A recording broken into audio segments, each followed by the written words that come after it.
Madonna. Join Batman. Hello, friendly KRLA radio listeners. The Boy Wonder. Blue suede shoes, Batman. And some of Gotham City's most famous citizens. The Penguin. The Riddler.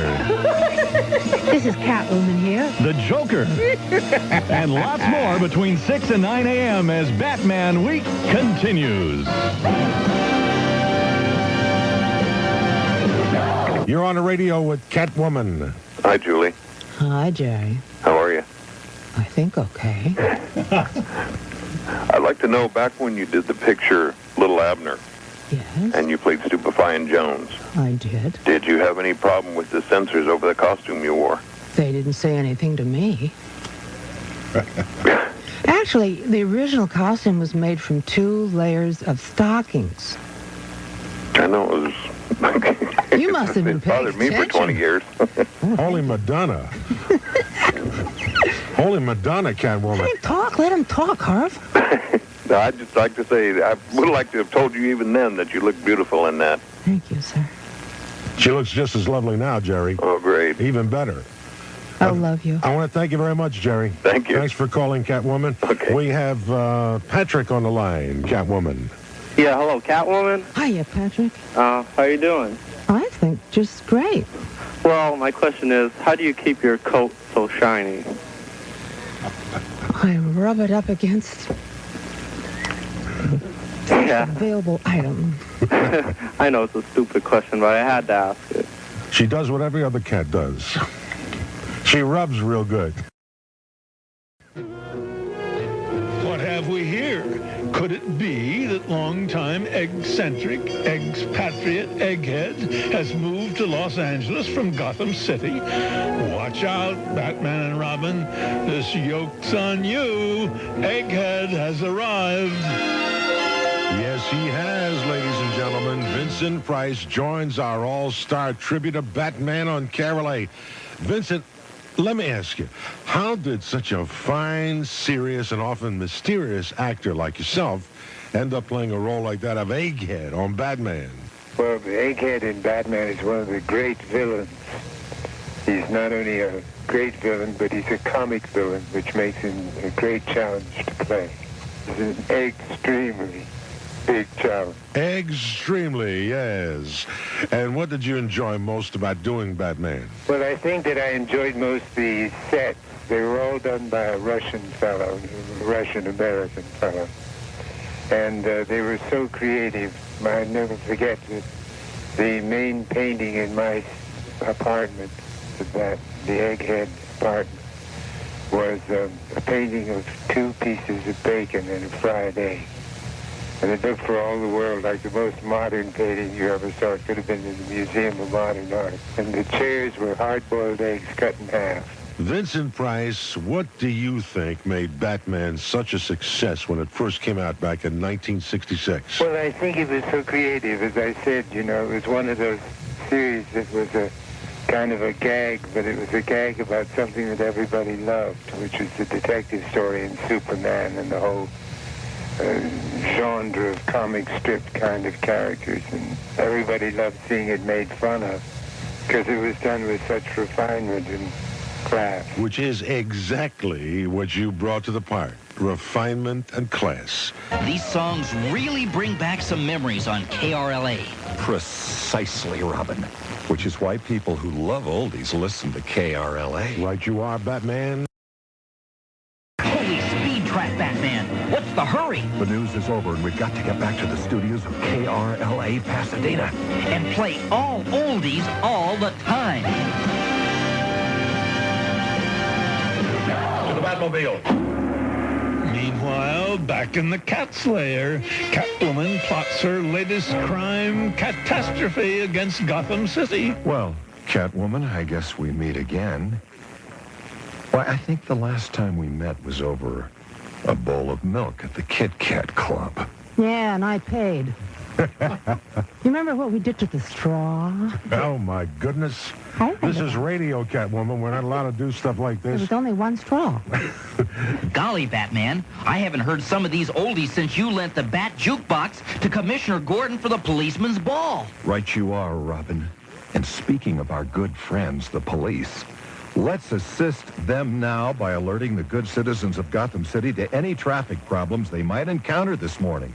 Here's KRLA's delicious Rhonda Kramer. Thank you, Batman. Pussycat herself, played by Leslie Gore. Good morning, Leslie. Good morning. You know, my friends call me Pink. Pink. Pink. Hi, sweetheart. Hi, Julie. How are you, honey? Great. What you doing? Just, everything's great. We have a beautiful day here in New York today. You're in New York? I am in Nueva Are you York. listening to KRLA? I listen to KRLA when I'm in L.A. Okay. You making a movie? A play? What? I'm writing music, and I'm in the process of putting together a new album for myself. And I'm doing my concerts, you know, my usual stuff. Oh, we miss you. What have you been up to?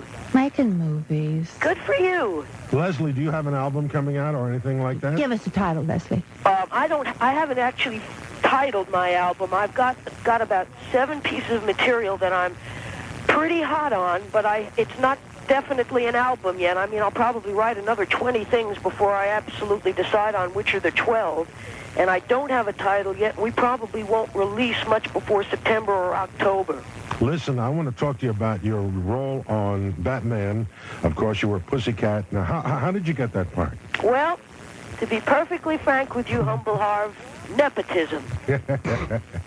I had some of that. The story of Hollywood. The story of Hollywood. Actually, it's a wonderful story. Explain. They want to understand what you're saying. I'm going to my father's business associate was a wonderful gentleman by the name of Dick Howard, and he had a brother whose name was Howie Horowitz, who of course was the producer of Batman. But he never paid me. That's okay. And a wonderful man. He had done all the production for a 77 Sunset Strip and a couple of other wonderful shows. And of course, when Batman came around, that was exactly his thing. And when this came, and Howie used to call me frequently when they were doing music on the show to ask who I thought might be a good group to bring on. And then one day he called me and said, "How'd you like to be Julie Newmar's assistant?" I said, "Well, I will try to rise to the task." Do you still have your pink Pussycat costume? Well, you know, I can't say they gave it to me. They didn't. I told you that. They didn't give it to me. It's probably hanging in costume somewhere. More important, can you still fit in it? I doubt it seriously.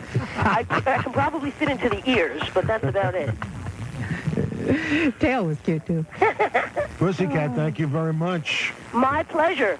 Have a wonderful day out in L.A. I send you all my best. And Batman Forever. Batman Forever is right. Thank you very much, dear. My pleasure. Love you, Julie. Here is Pussycat, Leslie Gore on KRLA. That time machine set. Now, Robin, let's play an oldie but goodie from that year on KRLA. Holy smokes, Batman! It's more of the Motown sound. Right you are, Robin. It's Smokey Robinson on KRLA. You're on with Catwoman. Yes, I enjoyed doing Batman. Why were you replaced? I don't know. I think that's bad taste on somebody's part. But a very Eartha Kitt, I thought, did a wonderful job. And I was making a movie when they did the film with Miss America. She was the second Catwoman. That's the answer, Kathy. Mike in Rosemead. Mike, you're talking to Catwoman. Yes, I enjoyed your performance in the Batman series, too. I'd like to know, what are you doing now? Well, good question. She's making movies. Write a movie for me. She's got a movie coming out.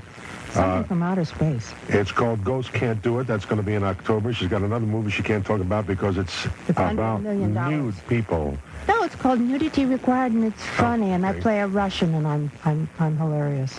I see. Stop by Saturday and see her, okay? I remember her from another TV series when she was playing with Bob Cummings. The Living Doll, yeah. Yeah, Rhoda. Yeah. Uh-huh. Yeah, way back. Yeah, okay, thank you. Thank you very much, Mike. Now let's talk to the man behind it all, the executive producer of the TV series Batman, and the show's announcer, too, Mr. William Dozier. William, first of all, you were the executive producer of the show, but who cast you in the role of the show's announcer? I did, but that was an accident. When we got a bunch of the film shot in the pilot film, the network wanted to show some of it to some advertisers because they were panicked for a show on midweek, Wednesday night. They were getting killed on Wednesday night at 7:30, which was prime time then, as you know. It's 8 o'clock now, but prime time was 7:30 then. And so they wanted to see what we had shot.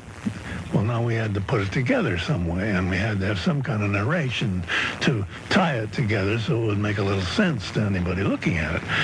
So I started auditioning professional off-screen announcers, and they would come and they'd read the copy we had. It just didn't have the ring to it, and I would give them a demonstration of how I thought it ought to be, and they'd say, yeah, fine. They'd try it again, and they'd say, will Robin escape? Will Batman reach him in time? And I said, that's not it. It's got to be, will Robin escape? Will Batman reach him in time? And they finally, the crew told my assistant, Charles Fitzsimons, Maureen O'Hara's brother, and they said, he ought to do it. So we were running out of time now. So I said, okay, I'll do it for this demonstration film for the network. So I did it.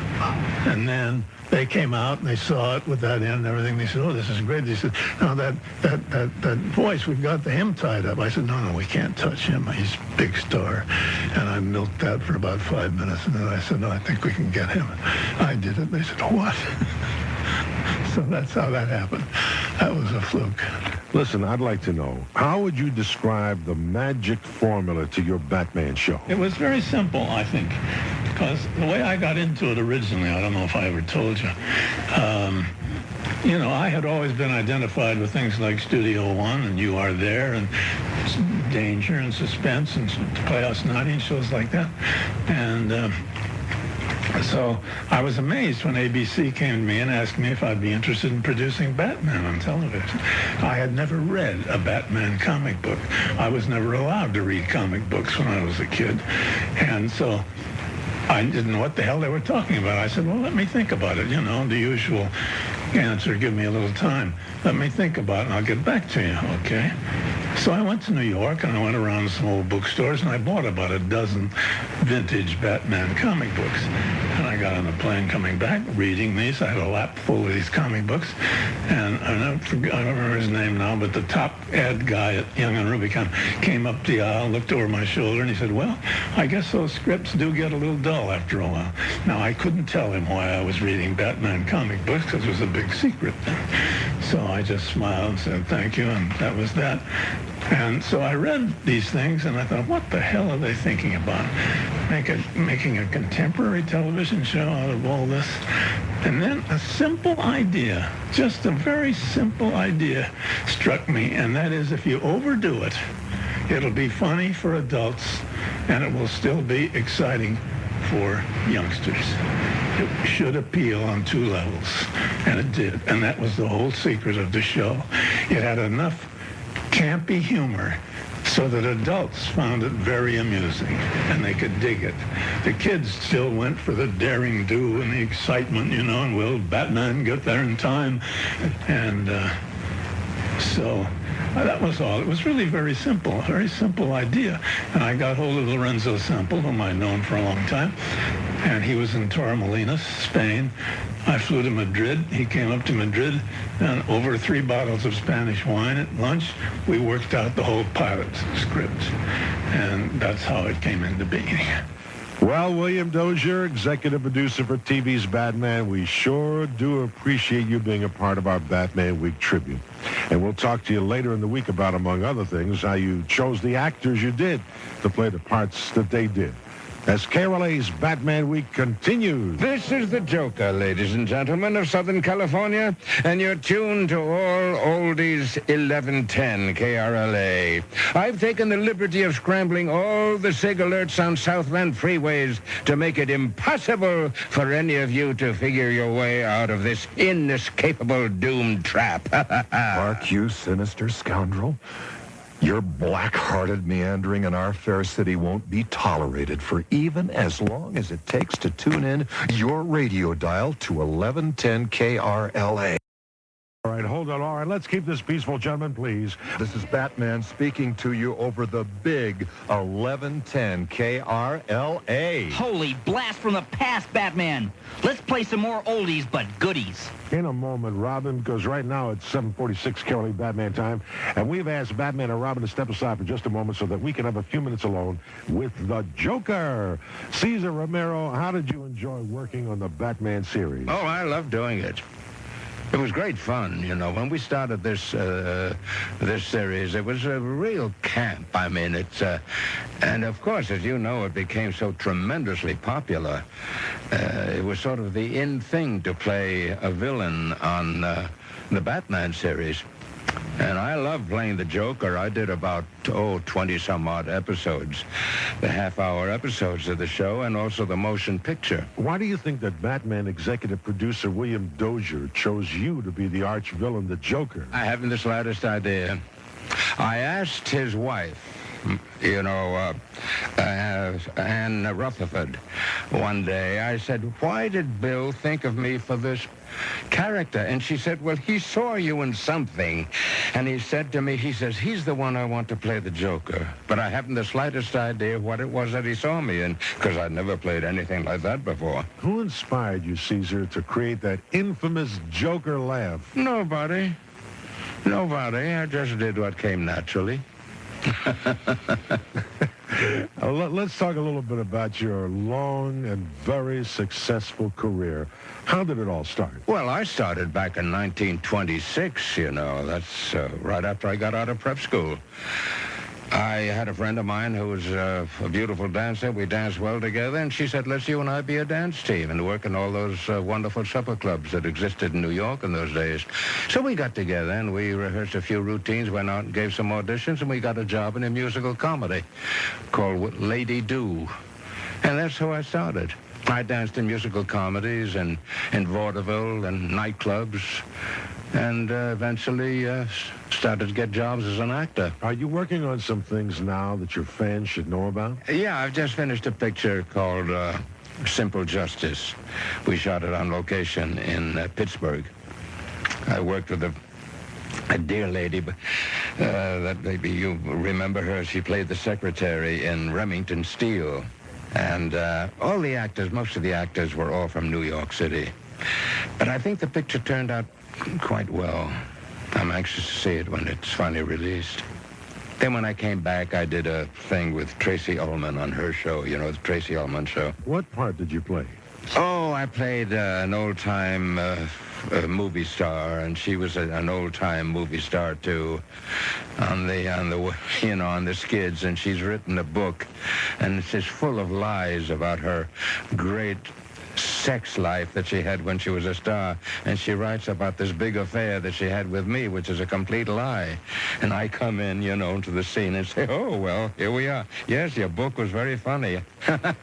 No, it was one of those silly things, but it was fun. Well, I'm sure you had lots of fun portraying the Joker on TV's Batman, and we certainly appreciate your being a part of Batman Week on KRLA. We'll talk to you again later in the week, but until then, give us one more for the road, that infamous Joker laugh. Mercy. They don't have all oldies all the time like this in Gotham City. Precisely, Robin. So let's play some more over KRLA Pasadena.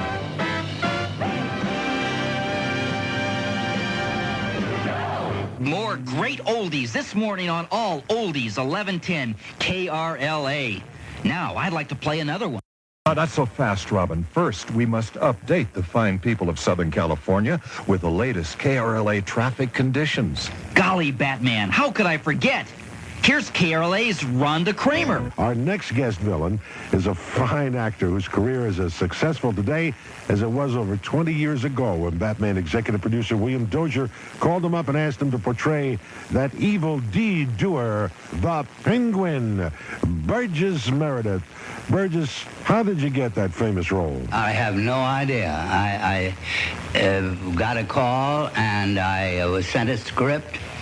And the reason that he chose me escapes me, except that I thought the script was very funny, very hip and new and crazy. And I thought, well, It's not a regular. At that time, I was not taking any series, and I very seldom have in my life. But this, they said, you could do when you come out. Whenever you're out there, we'll try to have a script if it works out for it. And so, to answer your question, I don't know why or how he chose me, but we've remained friends ever since, so neither of us are mad at that. We had a great time doing it. There's a lot of laughs.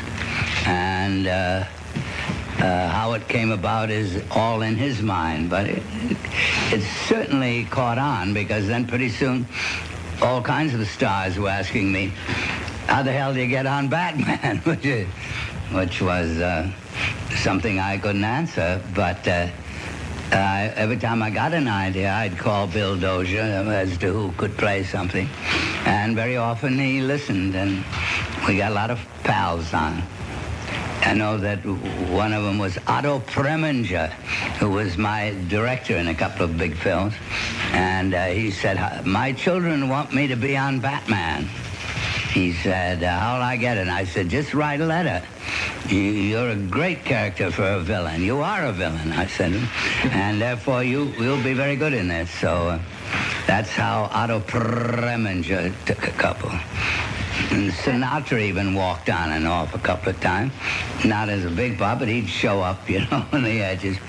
Friends would come around and stick their heads in once in a while. Let's talk about your character, the Penguin, how it was created and how you made it work. Had great fun making it. And I know that kids in the street would run after me going quack, quack, quack, and which was something I put in because I don't smoke and didn't smoke then.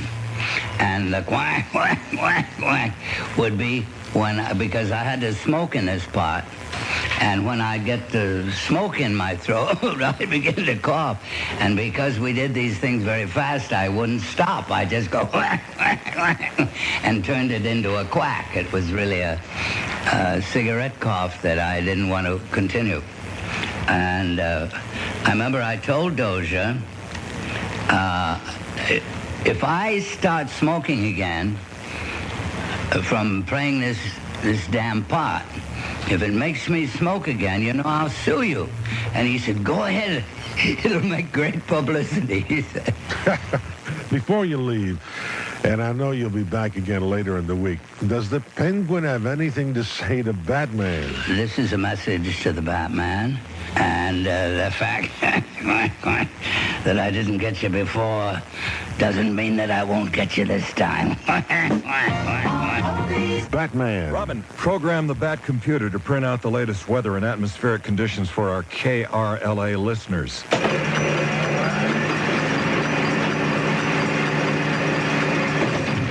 Holy smog alert, Batman. Here it is. Now, hand it to our humble host. Thank you very much, Robin. Batman, or Adam, if you will, why do you think that your television series is still popular today after 23 years? 23 years later. Has it been that long? Look, I still fit in my utility belt here, you see.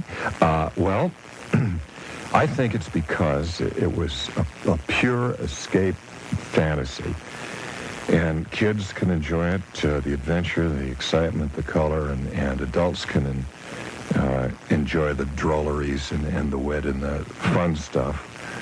So it really does appeal to a broad spectrum of people. I was in London recently, and one of the cabbies said, mate, he said, I start my day with you people. I just think it's wonderful. And, you know, that's it. You see, you can sit down and watch with your children.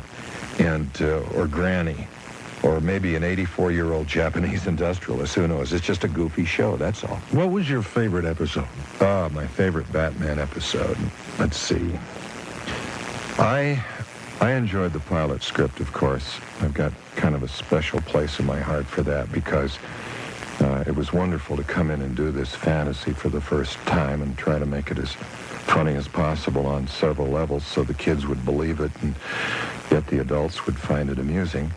And I enjoyed the tremendous energies of Batman, especially the guest villains. A definitive episode to me might be like the first Mr. Freeze with the late George Saunders. I thought that was remarkable because the changes of colors and the environment, the ambiance of the show that seemed to change in front of your eyes. Whenever he was around, everything was quite cold. And when we came onto the scene, it changed back to normal, and we were confined to our own temperature zones and things like that, which gave it, I think, a more interesting aspect than some of the other shows. How was Adam West chosen for the role of Batman? Well, I was doing a Western in Europe, and just before I left, I'd done a series of commercials for Nestle's Quick based on a character called Captain Quick, which in turn was based on kind of a spoof of James Bond. And the people at 20th Century Fox and Greenway who produced Batman and ABC evidently saw those commercials. And when I came back to the States, they said, hey, we want to see this cowboy. And my agent said, you want to go out to Fox and talk to him about Batman? And I said, are you kidding? I'm trying to have a serious career here, Lou. And but then I started to think about it and reading him as a kid and how it might be handled. And so I said, yeah, I'll go out there. And we talked. I read the pilot script. I loved it. And that was it. Are you doing anything related to Batman these days? 20th Century Fox is really giving Batman a shot in the arm, and I'll probably do some work for them in connection with that. Al Lifson at Denser Advertising is putting together a commercial for Japan for me, and like that. Batgirl, was there ever any hanky-panky between you and Batman? There was some hanky, but no panky. Just a bit of hanky, Yes. but never any panky. Right. Well, now, one It's a family show. One day, perhaps Adam West will write his memoirs, and the truth shall come out. Well, wait, let's differentiate between Adam West and Yvonne Craig and Batman and Batgirl. Oh, I see. Batman and Batgirl was one thing, but it's a little hanky, but no panky. Right. We have to write that.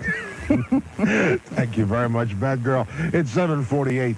KTLA Batman Time with Humble Harve and the terrific trio of Batman, Robin, and Batgirl. And now we're joined by the man behind the show. Once again, Batman executive producer and announcer, Mr. William Dozier. William, about a half hour ago, we spoke to Van Williams, who played the Green Hornet in that show, another one of your shows. Why did you decide, after the tremendous success of Batman, to try a different approach with the Green Hornet? It wasn't the same satire-filled, campy technique that you used with Batman. Well, I would never have decided to go into the Green Hornet, but you know, a network thought they have a hit this way, they wanted to copy it. So they had a hit with Batman, and so they looked through their comic book list again, and they came up with the Green Hornet. So I was determined that I wasn't going to try to reduplicate Batman. And yet, I found it difficult to sell myself on the idea of a newspaper publisher going out at night with a mask on and fighting crime with no motivation, such as Batman had, that his mother and father had been killed by dastardly criminals, you know. And so we did it, and it worked fairly. The hit of the show was Bruce Lee. And without him, it would have been nothing. The Batman show was a true comedy show, full of funny characters and situations. Why did you decide not to use a laugh track on the show? Never occurred to us to use a laugh track. Never. I hated laugh tracks to begin with. I'd been involved in enough comedies in the networks to just hate the guy with that machine, you know, not the guy, but the machine. And so we just never even considered using a laugh track. And you know that audience studies thing they have in Hollywood, where they give people tickets in supermarkets, and they come and they look and they give them a dial they're supposed to turn when they're interested and turn it this way when they're not. Well, we ran that. We ran the Batman pilot there after the network had already bought the show, but before it went on the air. So we ran it there. The network nabobs used to live by that honky-tonk system. I think it was run by a kid named Pierre Marquis, and I used to call it Pierre Marquis and his puppets, because it was silly to me that somebody would sit there. If they're really interested, they forget to turn the dial. Then they turn it later, and then it's not the same thing they were supposed to be interested in. So anyway, it had the worst rating they had ever had with any piece of film. So the network, not all the big network brass, but a lot of the network brass was out here. And we went to I've forgotten the restaurant now afterwards. And it was like a funeral procession. If they hadn't already bought the show, that would have been the end of it. Trust me. If it had been just a pilot, and that they were considering whether to buy it and put it on or not, it would never have gone on. They admit that. Well, we're certainly grateful that the show did go on and that we have 3 years worth of episodes to cherish and enjoy forever. Thank you, William Dozier, executive producer of Batman. Robin, turn on the Bat transmitter and tune it to 11:10 a.m.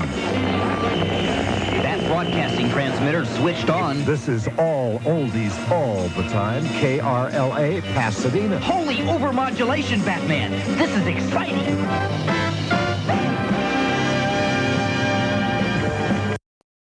This is Batgirl, and Batman Week continues on KRLA. Why, hello, Batgirl. I hope that when we get back to Gotham City, we can sit down and have a Batman-to-girl talk and decide how we can wipe clean the streets and stop the heinous villains that have invaded the airwaves of KRLA from continuing their evil doings.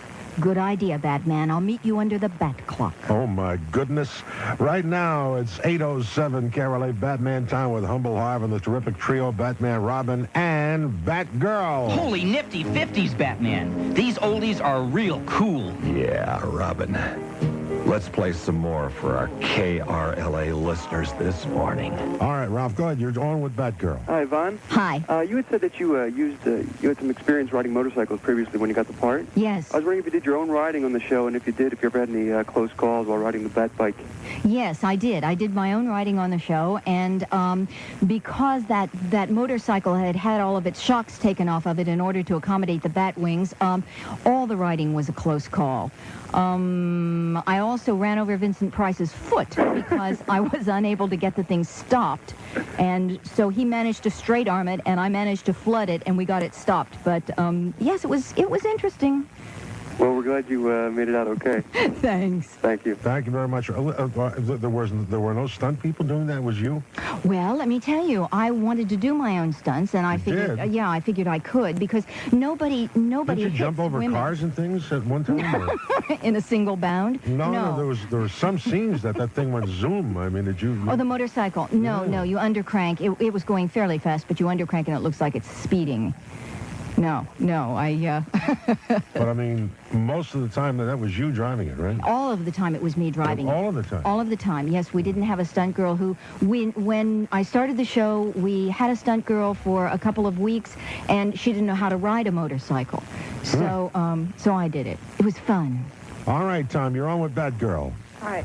I know that you rode the motorcycle a lot, and I missed season that you're on because I was too little. I wasn't even born. You weren't born when we stopped shooting that show. I can tell from your voice. Yeah. So I was wondering if you ever got to ride in the car with Batman. No. Burt got to ride in the car with Batman, but he did not consider that a privilege. He told me one time he was scared witless because Adam didn't see very well and he was afraid he was going to crush them.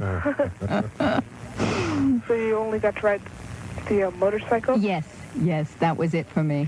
All right, thank you very much, Tom. Let's Thanks, have our final call here for Batgirl on KRLA. Hello, what's your name? Hello? Yes? What's your name? William. William, where are you calling from? North Hollywood. All right, William, what's your question for Batgirl? Where were all the episodes of the show filmed? They were filmed in Culver City at Desilu Culver. It's a funny little lot. I don't even know who owns it now.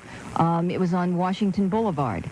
Oh, it was? Yeah, it's down the street from where you're too young, but it's down the street from where the Hal Roach studio used to be. Is that like in Hollywood? No, in Culver City. Oh, Culver City. Yes, yeah, not very far from MGM Studios. Oh, MGM. All right, listen, thank you very much. We're running out of time. I want to thank you for calling Batgirl. You sinister scoundrel. Your black-hearted meandering in our fair city won't be tolerated for even as long as it takes to tune in your radio dial to 1110 KRLA. Right, you are, Batman. Robin, it's time to update our KRLA listeners with the latest weather conditions. Engage the Bat Fax machine to print out the current temperatures in Southern California and hand them to our humble host. Bat fax machine on. That's high-speed printer on. Here it is. Don't get your cape caught in the machine there, KRLA. Holy freeze frame, Batman. What is it, Robin? That no-good, fast-frozen fiend Mr. Freeze must have frozen the freeways. They're hardly moving. No, my young friend, that's not the work of Mr. Freeze. It's simply the Southern California morning traffic. And with the latest, here's KRLA's gorgeous Rhonda Kramer. All right, Batgirl, what is the Batman trivia question? All right, try this one. Who played the evil Villainous, the Siren, on Batman, whose high-octave shrill failed to hypnotize me? Did you get that? Who played the evil Villainous, the Siren. She had a high-octave shrill. All right. That hypnotized others. All right. Now, Batgirl drove her bat cycle all the way from Gotham City this morning to be with us. Batgirl, or should I say, Yvonne, what projects are you involved with these days that your fans should know about? Was Batgirl the most outrageous role you've ever had, or were there others? Well, let's see. I guess the only project they should know about is the talk show, and they'll have to know about that once it's publicized here. As far as outrageous, I never thought Batgirl was outrageous. You never thought it was outrageous? Well, I thought her costume was kind of outrageous, but I thought she was sort of sensible. That's Jailhouse Rock on KRLA. And the Gotham City jailhouse is right where Egghead should be locked up. Batman and Robin have put him there several times, and he always gets away. Yes, Batgirl, yes. He does it all the time. He's managed to get through the KRLA bat phone. We'll talk to Egghead next on KRLA. But right now we want to get to the listeners and find out if they can answer the trivia question. Hello, KRLA. What's your name? Hello? Hello there. You must have hung up. I must have hung up. All right, let's go to the next one. Hello, KRLA. Huh? Yes, well, what is the answer to the question, which was, who played the evil Villainous, the Siren on Batman, whose high-octave shrill failed to hypnotize?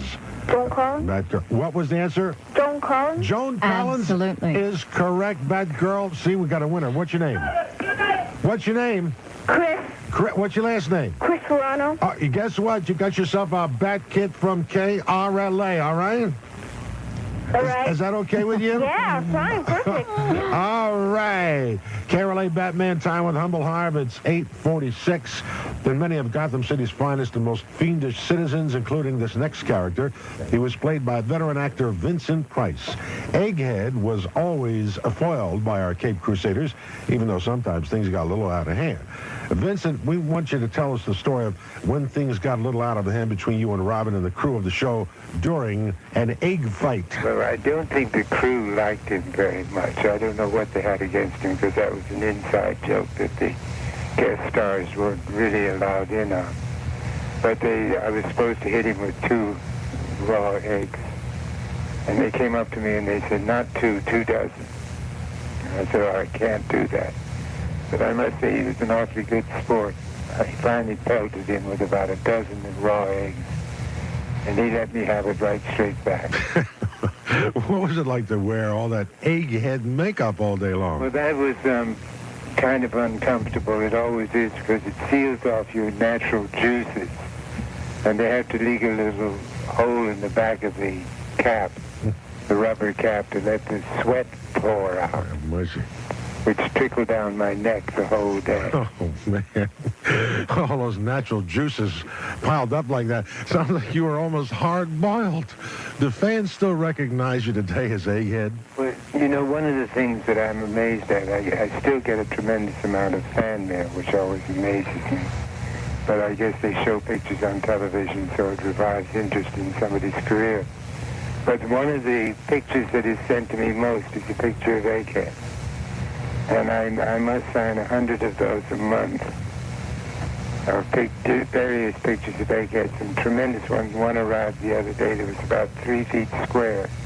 A blow-up in color. Boy, that sounds expensive. What projects are you working on these days, Vincent? Well, right now I'm doing a show for Disney Channel called Read, Write, and Draw. And I'm very tickled because I think as actors grow older, that one of the things they owe is to give good programming to children. And this is sort of, I would say, between the ages of 6 and 12. And there's a little story printed in the Disney magazine that is unfinished.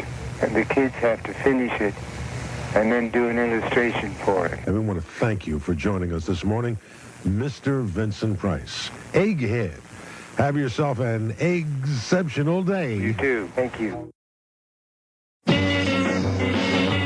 oldies, Batman. We're broadcasting on 1110 a.m. KRLA Pasadena.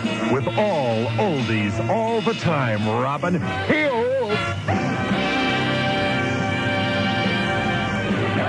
Bat writer Stanley Ralph Ross is with us. Whose idea was it to use the comic book inserts over the live action? I would reckon that would be either Bill Dozier's or Lorenzo's samples at the beginning. What I did is I would make up words for mine. I would make up funny words. I use a lot of Yiddish words in the, like klop, book, or things like or that. whatever. And they did things like that. Was Batman a difficult show to write for? No, it was the easiest thing I've ever done in my life. It was also the most fun. I looked forward to writing him. I would write one. I wrote the Egghead show in 2 days, the first Egghead show, and for that, I went into the dictionary and looked up every word beginning with EX or ECC. I had a list of 72 words: egg-explosive, egg-centric, and then as I used them in the script, I would cross it off my list, and I had 67 of 72 words, and I spoke to Vincent the other day about that. Batgirl was here, and she said that Dozier was a stickler for sticking to the script. Oh, yes. He loved the scripts. Dozier was so wonderful. I mean, I would send him a script to look at, and I would get back a note, like one little note. You misspelled this, or grammatically this is incorrect. He loves writers. He was the easiest guy. And Howie Horowitz, the physical producer who's since passed away, gave me the best bit of writing advice I ever had. He said, when I asked him, where should I put the act breaks? He said, never put in an act break. Every scene should end with a hook. Every scene should make a little story by itself. Exactly. Should make you want to watch the next scene. So if you're a good writer, every scene is an act break. Hi, you're on with Stan Ross. Okay, thanks. I have two questions. First of all, Mr. Ross, why did you end up being the main writer for the Catwoman episodes, like how you ended up being the principal writer for most of the episodes for Catwoman? And also, what's your personal favorite episode? Okay, the Catwoman thing, well, the very first episode I wrote was a Catwoman show, and then I started to develop this love-hate relationship between Batman and Catwoman, which culminated when she said at the end of one of the shows, I guess it must have been our fourth or fifth down the line, she said, listen, she said, I can be a crime stopper too. I know crime from the criminal's point of view. Look, she said, I'll join you, and we'll fight crime together. And he said, gee, that's wonderful. She said, we'll get married. He said, well, I'm not sure about that. She said, well, we can do it together. He said, well, what about Robin? She says, Robin? We'll kill Robin. And what was your other question? Just what was your personal favorite Batman episode? The personal favorite that I had, as far as writing, was a show called The Archer with Art Carney. I didn't like the way the show came out on the air, but I thought it was the best one that I'd written. The Archer and Shame, the first Shame with Cliff Roberts in the Western satire. Yeah, that was a good one. Rick, thank you very much. All right, let's talk to Alan of Encino. Alan, you're on with Stan Ralph Ross. Hi, Stanley. Hi, Alan. I was wondering if you had written any of the Batman scripts during the third season with Batgirl, and if you wrote for the Green Hornet series. Well, two questions about that. First of all, yes, I did write for the third season. That was the hardest season of all because they were half-hour shows, and we had at least 12 characters we had to write for before we even got to the story. Regarding the Green Hornet, I didn't write for it, but I have a funny Bruce Lee story. Bruce Lee was there, and he was a tiny little thing, about 5'6", and I'm 6'6", and I'm standing in the parking lot, and someone introduces me to him. And I said, hi. I said, who are you? And he said, I am Bruce Lee. I am the best karate person in the world. I said, oh, really? And he said, yeah, you smoke a cigarette? I said, yeah. He said, put a cigarette in your mouth and put your hands at your side. And I did that. And from a standing position, he kicked the cigarette out of my mouth. And I reached down and I shook his hand. I said, Bruce, I want to be your best friend. Stan, what were some of those great fight scene words we'd see on the TV screen during Batman? Well, at first, we just made them up. I mean, it was kerplop and thwack and thrunk and stuff like Thwack. that. Yeah, thwack was one. Love that, okay. Thwack, and then, as I said, I wrote some Yiddish words, stuck and things like that. But then, after a while, they just had a series of about, 10 or 12 slides, and then they narrowed it down to 10 or 12, and then they put them in. The fight scenes always had doubles, Hubie Kearns was Batman's double, and a guy named Victor was Robin's double. And if you saw these guys on the street, they don't look at all like Adam or Bert. But in a fight scene, in a long shot, it's amazing what they can do. This is all oldies all the time. KRLA Pasadena. Holy broadcasting coverage, Batman. We're blasting out 50,000 watts of oldies power.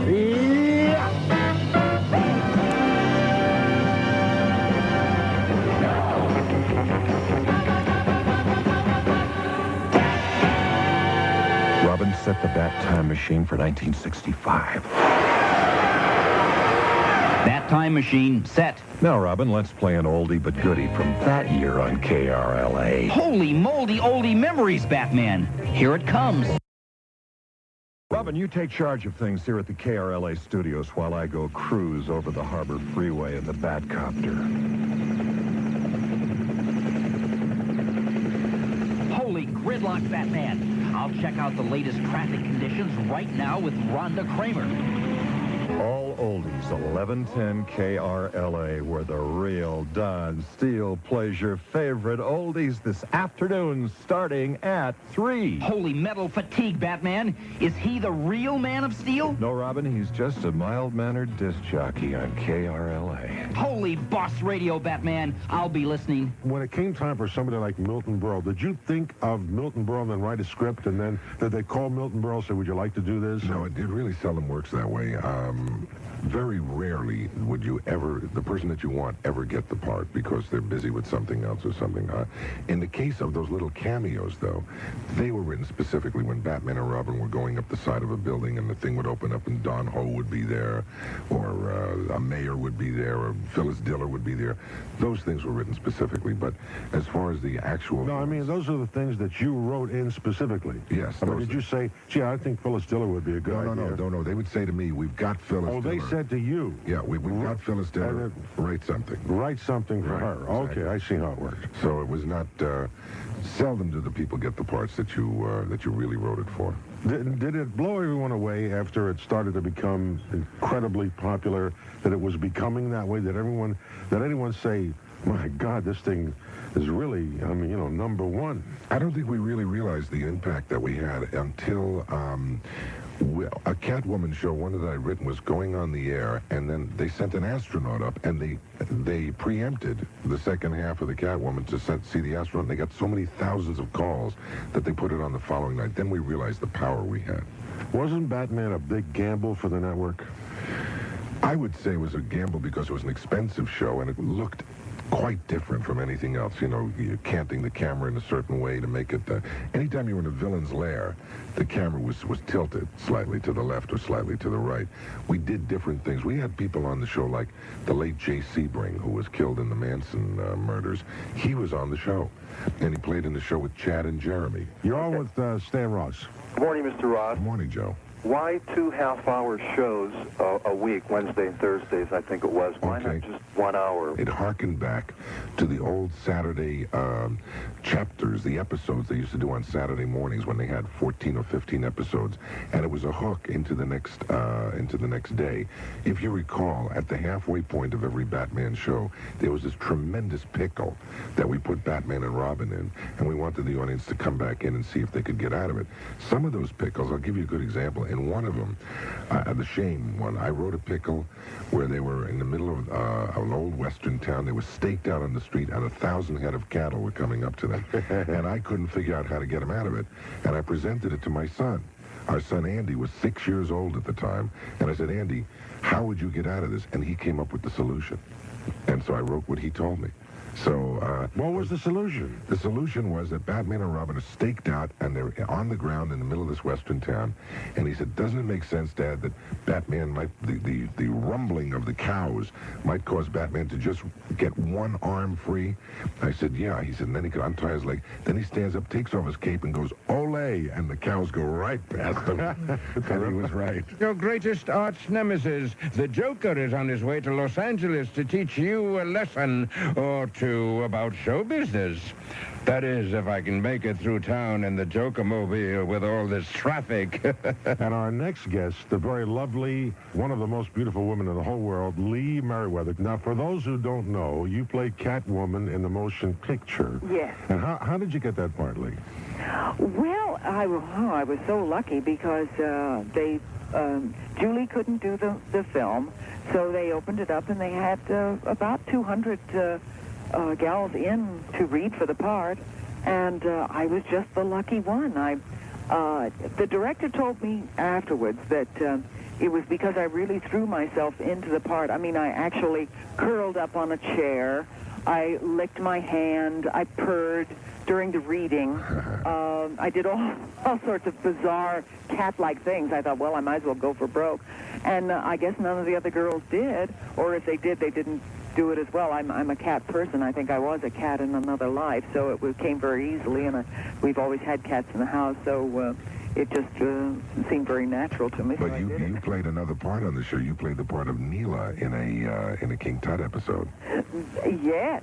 Was that the one that you wrote? Yes, it was, because Neela's my wife's name, and so I gave you that name. It. Right. Lee, I wanted to ask you what it was like working with Batman and Robin. Did you enjoy it? Oh, I loved it. I loved Adam. Adam was just so dear. Well, see, I was so fortunate because Adam and Burt both, were well established in their roles. They didn't have to. They weren't concerned about how they were going to play it. They were able to help me because I was the new kid on the block. And also the same for the three villains, Cesar Romero, Burgess Meredith, and his name just went right out of my head. Frank Gorshin. Frank Gorshin, sure. Played the Riddler. And they were all so supportive of me, and because I was coming in late. They had already filmed a couple of scenes already, ones that didn't really require my presence, and they were just so generous and gracious. Me coming in kind of,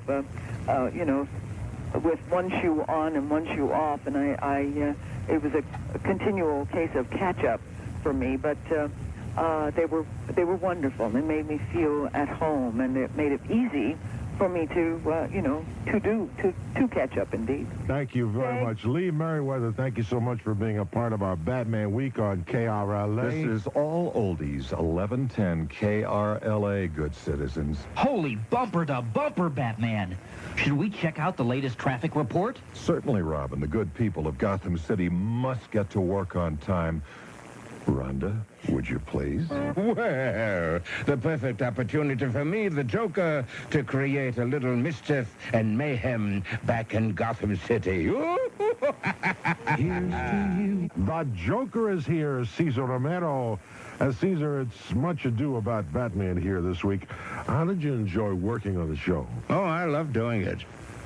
It was great fun, When we started this series, it was a real camp. I mean, and of course, as you know, it became so tremendously popular. It was sort of the in thing to play a villain on the Batman series. And I love playing the Joker. I did about, 20-some-odd episodes, the half-hour episodes of the show, and also the motion picture. Cesar, are there any more memories or stories, whether good or bad, that come to mind concerning your work on the Batman series? Well, no, I just, my memories of doing the show are all fun and happy memories because it was great fun doing this show. And I worked with some lovely people, not only Adam West and the Boy Wonder, but we had a lot of guest stars on it that were great fun to work with. I played with 3 different Catwomen. And two of them, of course, were Lee Merriweather, who did the motion picture, and she was wonderful in it. And I did several episodes with Eartha Kitt playing the Batwoman, and she was wonderful in that character. And, of course, it was great fun working with Burgess Meredith. He loved playing the Penguin, went around quacking all over the place. But we had great fun. Nobody was taking it seriously. It was something you could go in and just relax and enjoy doing it. Well, we've enjoyed you, and we are still enjoying you, Cesar Romero, as the Joker. And we appreciate you being a part of Batman Week on KTLA. Now, how about one for the road? Don't hike nobody, Joker. How did it all start for Burt Ward, the actor, before you landed your role on Batman? Well, I was going to UCLA. I was studying acting, and I was selling real estate on the weekends, Harve. And what happened was I sold a house to a producer, and I asked him if he could help me get some extra work. That's under Screen Extras Guild on the weekends. So he said, no, I'll do better than that. Let me send you to an agent. So they sent me to an agent, and the agent said, oh, listen, it's very tough. You'll never get a job for at least a year, and if you do, you'll get just a walk-on or something. So, but we'll do it anyway because the producer asked us. I said, okay, fine. So they sent me out on a part. They didn't even know what they were sending me out for. And I went out and I tried out for it, and it turned out to be, in fact, Robin on Batman. What did you first think of the show after you'd finished the first couple of episodes? Did you think it would be as big as it actually became? Well, actually, I was just hoping to survive, Harve. You see, what happened was I got put in the hospital 3 times in the first show from explosions. I was climbing out of the Batmobile behind Batman. Actually, it wasn't the Batmobile. It was a car that we were in, a different car, and we were supposed to climb out. And as we were climbing out, the car was catching on fire. Well, what happened, the special effects experts had put too much gasoline into the car or whatever, because as we were coming out, the car caught on fire, and then Batman, being the gentleman that he is, stood there so everyone could admire his chest while I was down inside the car. And when he finally jumped out, I was coming out. That's when the car blew up, and of course, there it went right to the hospital. My goodness. And that was just the first day. So many famous actors and actresses appeared on Batman. Who is your favorite villain or villainess to work with? Well, actually, there were so many super actors and actresses that I didn't have any particular one because they were all great. I worked with some, of course, fabulous actors that played some of the more familiar roles. Of course, Burgess Meredith, the Penguin, Cesar Romero, the Joker, Leanne Merriweather, and Julie Newmar, who alternately played Catwoman. But we also had some great old-timies, you know what I mean, oldies but goodies, as you say, such as Tallulah Bankhead, who played Black Widow. Milton Berle. Absolutely. And then we had some more... Otto Preminger. Yes, Otto Preminger. We also had Joan Collins, who played the Siren, right. And Howard Duff and Ida Lupino. Right. So, I mean, we had some really incredible people. It was a lot of fun. Did you ever get tired of playing Robin on that show? Well, it wasn't getting tired of playing Robin. I think it was getting tired of wearing those tights. A man was not built for tights. And, climbing the walls is strenuous. I think I'm still climbing the walls, but for different reasons. But it was a fun show, and I was sad to see it go off the air. It didn't go off because of ratings. It went off because it was so terribly expensive. I understand the studio was losing a couple $100,000 a week, and after 120 weeks, it starts to hurt. There was a lot of money back then. Yes, absolutely. A lot of money. But they've been showing it in reruns, as you know, and they're making a lot of money now. Of course, with all that Batman merchandise, I think there's a truckload of different items that carry Adam and my picture on them. All right, you're on with Robin. Hi, Bert. Hello, citizen. How you doing? I'm fine. How are you? Okay. I have a question. I've read that you were a brown belt at the time of when you first started shooting Batman, and what were your recollections of fighting with Bruce Lee on the set? And did he ever work with you with karate?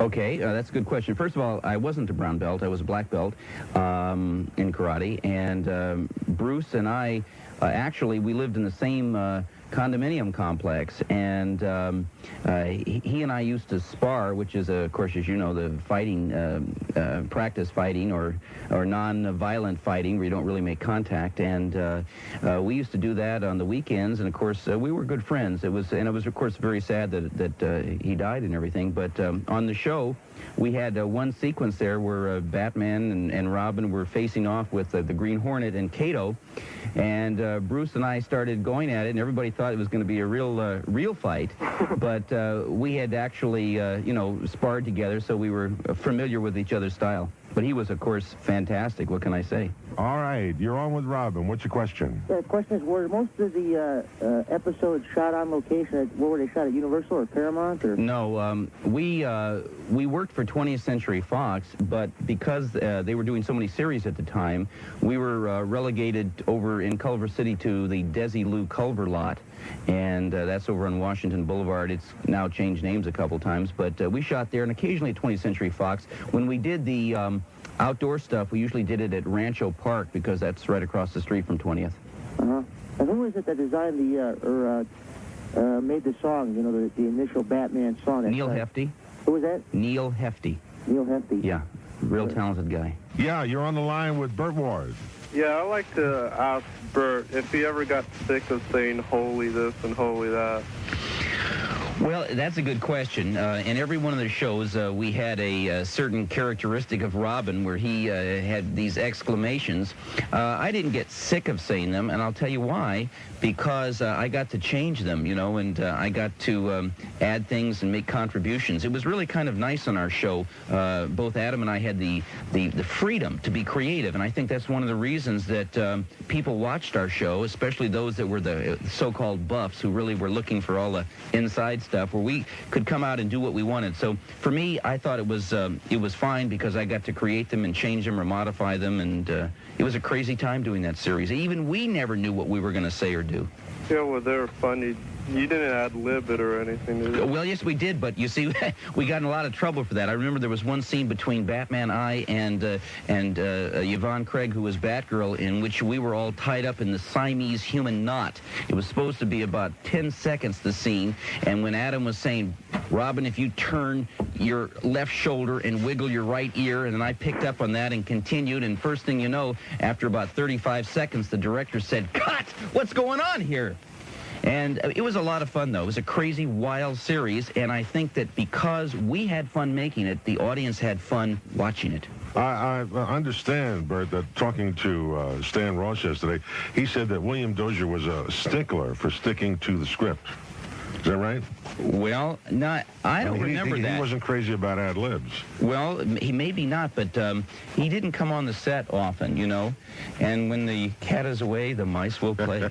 What is Burt Ward doing right now? Well, besides occasionally making appearances as Robin, I'm still very involved with children. I have a program called the Early Bird Learning Program, which is designed to teach children between the ages of 2 and 8 values, social values like honesty and sharing and caring. And we're going into schools all across America, and in association with the American Academy of Pediatrics. And I've got 2 films coming out. One is called Kill Crazy, and the other one is called Star Quest. And then this weekend, I'm going to a bat marriage. My daughter. Bat marriage? Yes, my daughter, and I have a daughter. Her name is Lisa Ward, and she's marrying a very nice gentleman named Kirk Kyson, and they're getting married this Saturday.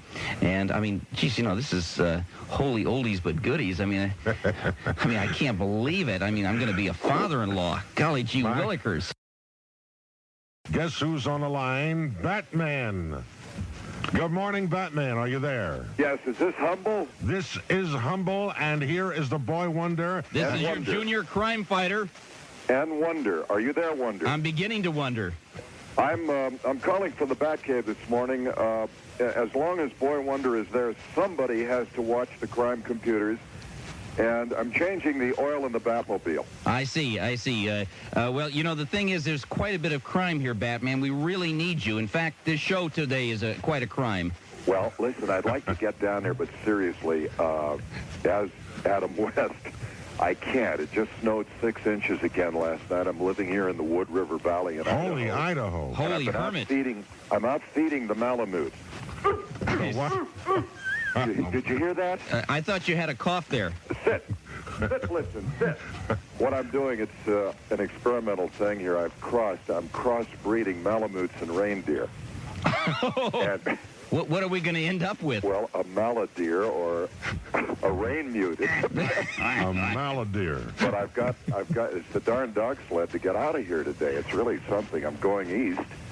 And then I will be in Los Angeles, Bert, in about a week, if you'd care to speak to me. Absolutely. We ought to get together and go out and play some tennis. Well, we will. I'm doing a project for Fox, and I hope you'll be involved. Is that 20th Century Fox?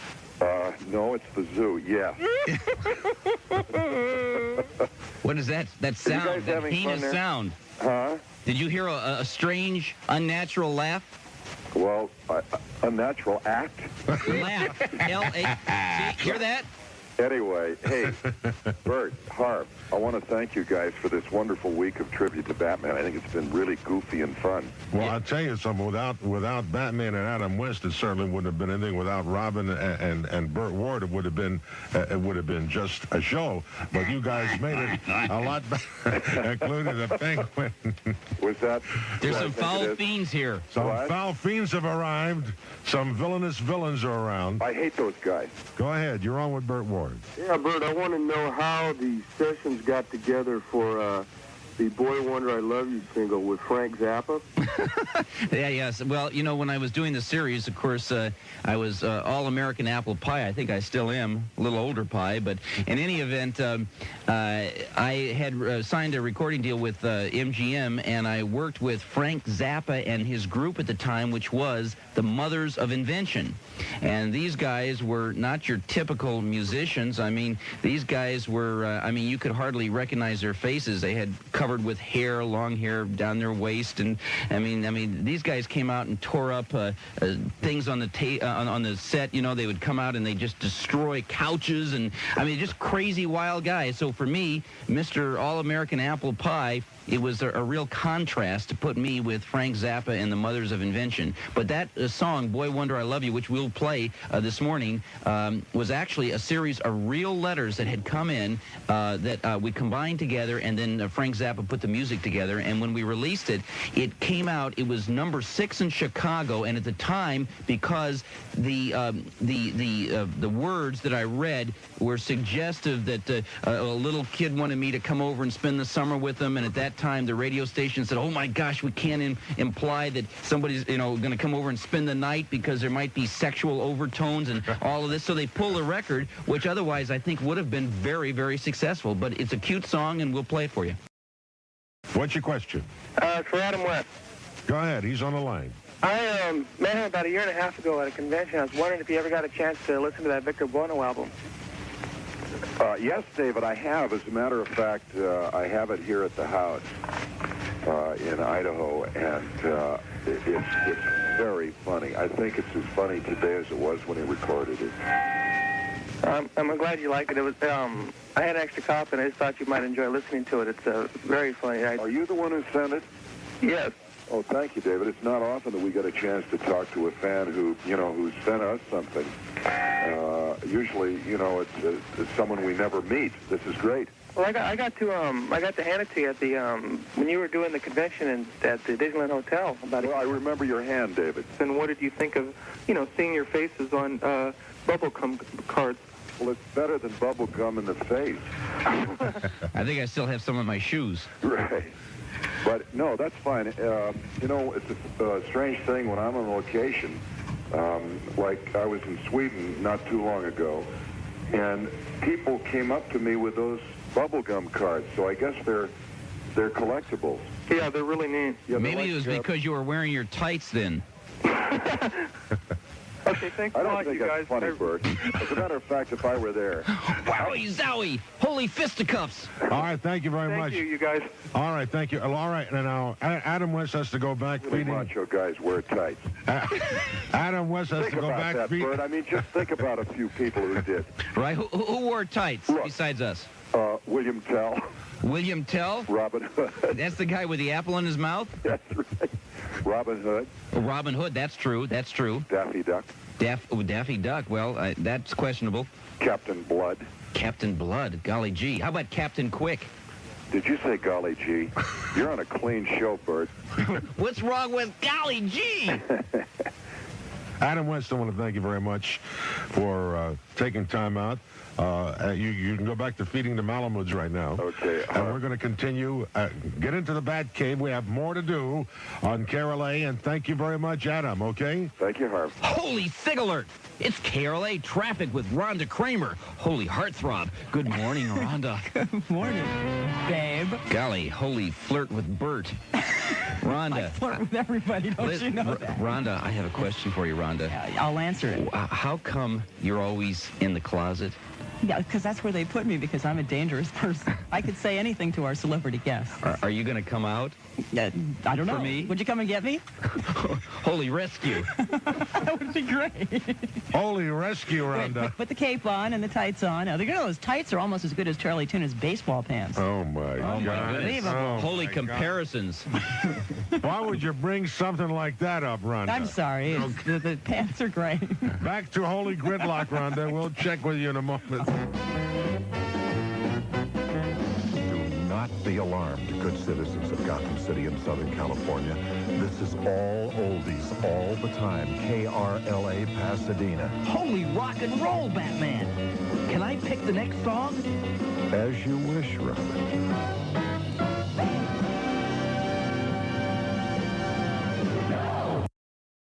Holy blue suede shoes, Batman!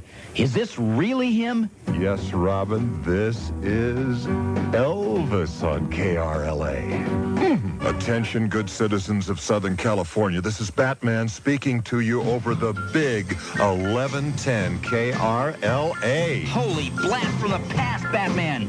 Let's play some more oldies but goodies. Why, hello, Batgirl. Although I would assume it's Bat Person these days.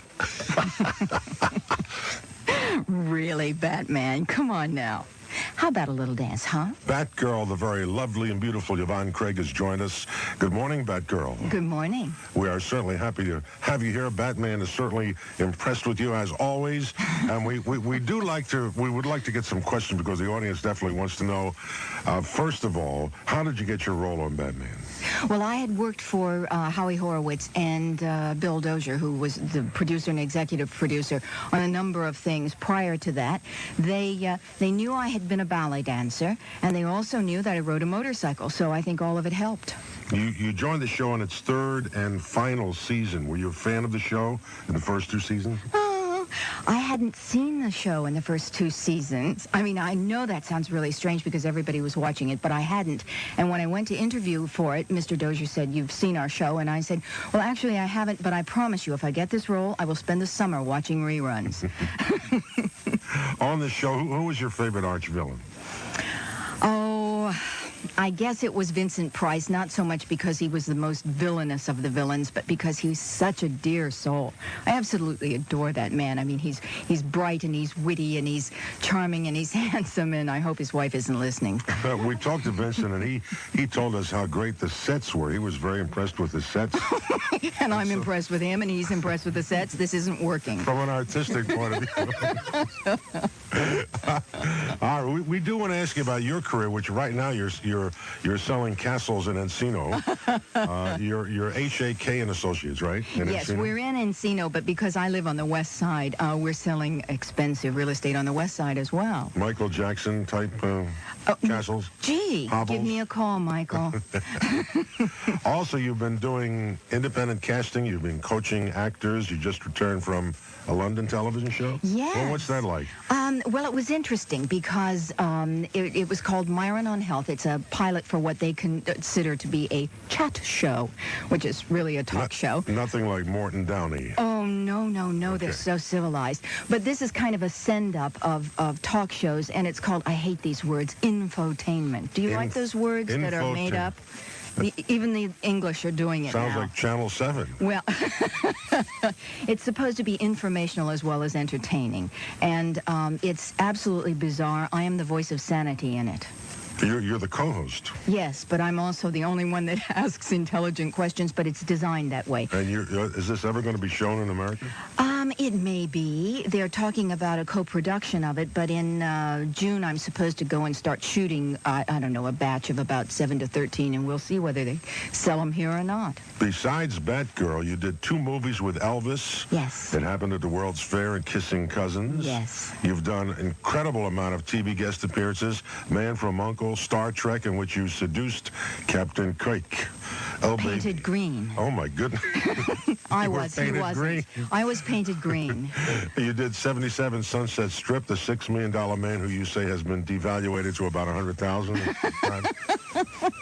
Deflation. Yes. Adobe Gillis, and It Takes a Thief, and a lot more. And how about Batman now? I mean, are you still thinking about that? Was it kind of fun after recollecting about it? It was marvelous fun when I shot it, and yes, all of my recollections are good ones. I would never have worked with that variety of people had I not done Batman. I would never have had a chance to work with Ethel Merman or Milton Berle, for that matter, or Rudy Valley. So yes, it was really a wonderful experience, and I have fond memories of it. It was the thing to do, to appear on Batman at that time. I guess it was, yes. Milton Berle and everybody else. Batgirl, it's been great to have you with us this morning. I know that Batman and Robin are checking in with your dad, Commissioner Gordon, for messages, so we'll ask you to stay with us. Will you stay with us? Yes, indeed. All right. The show was The Green Hornet, and it ran for only 1 year, 26 episodes, and its star was Van Williams, and Van is in Idaho. Van, welcome to our show this morning. Our signal is reaching into Idaho just a little bit there. Good morning to you, Van. Green Hornet. Yeah, how are you? What are you doing up in Idaho, Green Hornet? Well, I don't know. Right now I'm just waiting to go down and sell a few cattle in Twin Falls. Right, actually, you have a business here in Malibu. You're also a Malibu part-time sheriff, is that right? Yeah, I'm a reserve deputy sheriff in the Malibu station, yeah. You're a long way from the beach, Van. Yeah, I'm a long way right now, that's for sure. And I'm looking out at the snow and a nice pond with geese on it and everything else. It's snowing up there, huh? Yep. You're also in the pager business, right, in Malibu? No, we're in Santa Monica. I have a company there called KHM Communications, and we rent pagers and handy-talkies and two-way systems and stuff like that. Well, that's what you're doing now, but we'd like to know, for instance, how did you get your part in the Green Hornet series? How did that come about? Well, I had done a pilot for 4-Star called Pursue and Destroy, where I played a submarine commander during World War II. And the show was on the schedule for the next year, and because of the costs of having to purchase a submarine and everything else, it was too expensive, and it didn't sell. And ABC wanted me in this, and I guess William Dozier did too, and I went in to see about it, and that's the way I fell into it. There was no pilot There was no pilot at all, right? No. Were you a Batman fan? Not particularly. I thought the Batman show was a little, more for younger kids and everything else. I thought Adam was doing a real good job with it. He's a friend of mine, has been for years. We were under contract at Warner's way before that show or the Green Hornet was ever done. And, I thought he had fallen into something. He was doing quite a good job with it. And, the Green Hornet was not done the same way that Batman was. It was played straight. It was a straight show. Yeah. Well, the Green Hornet's sidekick was, of course, Kato, played by the late Bruce Lee. How was it to work with Kato in your series? Well, I really enjoyed working with Bruce. I thought he was a very good kid. He was just a kid, when he did the show. He was in his 20s. And he had a nice wife and a son, and he had a lot of intensity, which kind of bothered people around the set because he's always practicing his kung fu and jeet kune do, and he called it about 10 different things, but there wasn't anybody better than he was. He was fast and strong, and he was just unbelievable. Do you have any idea why William Dozier chose not to do humor with the Green Hornet like he did with Batman? I think probably more than anything else, he was stuck with the image of it, and of course, the guy that created it was still alive at the time.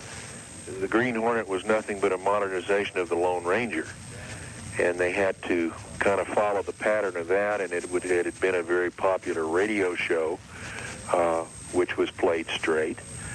And I think because, I can't think of the guy's name now that was head of it, back in Detroit, Michigan, he owned a television station and a newspaper and everything else. He pretty much had say-so as to how it was going to be done. So it was done just like the radio show was done, and actually there had been even a TV serial on the Green Hornet done in the 30s, I believe it was. Somebody sent me copies of that. And it was done straight, too. Are you surprised that the Green Hornet is still popular after all these years? I kind of am, because when the show came on, of course, we were in a tough time spot. We were at 7:30 on Friday night. It was only a half hour. We were up against two other shows that were hour length. However, we were beating them, but we didn't have an overall good rating. Not too many people watch Friday night, and it made it very hard to get an overall big rating out of a Friday night. I think Batman was on, I believe, Tuesdays and Wednesdays, or maybe it was Tuesdays and Thursday nights, and it was done as an hour show split into 2 half hours. And it's very, very expensive to do a show, a half-hour show, with all of the gimmicks and gadgets and special sets and everything else that we had. And it should have been done as an hour show, same as Batman. And I think it would have been a success if it had. But do people still recognize you as the Green? They It's do? amazing to me. I still get fan letters from all over the world, and you know, there's a cult out there. I think probably because of Bruce Lee, but also because of the Green Hornet, because it was a very, very popular show back in the 30s. I mean, a radio show in the 30s and 40s. And you know, we just updated it. This was 66 and 67, I think it was. Boy, that was a long time ago. Sure was. But the show still is very popular. I still get fan mail from it. I think it's playing in, I believe, Germany and France and Canada and some other places, because I get fan letters from those places. And I guess some places in the United States, because I get letters that say it's showing here. And yeah, it's kind of amazing to me. But Bruce, you know, that was his start, and he's just become a legend. And because of that and his popularity, and the show, you know, I hadn't really paid that much attention to it because I've been out of the business 8 or 10 years, and somebody sent me, I think, all 26 episodes of that show, and I looked at a few of them, and, you know, there was a lot of quality built into that show. It was amazing to me. Well, it's still running. We want to thank you very much. Van Williams, the Green Hornet, Malibu, part-time Malibu sheriff, successful businessman, rancher, actor. We appreciate your being a part of our show this morning on KTLA, and thank you very much for calling, Van. Thank you. Enjoyed it. Good morning, good citizens, from Batman and Robin. Zowie, Batman. These oldies but goodies are sure fun to play on KRLA. Yes, Robin, they are. But we'll have to stop for a moment. Chief O'Hara reports some heavy traffic on the local freeways. So we've asked KRLA's Rhonda Kramer to check it out. Rhonda.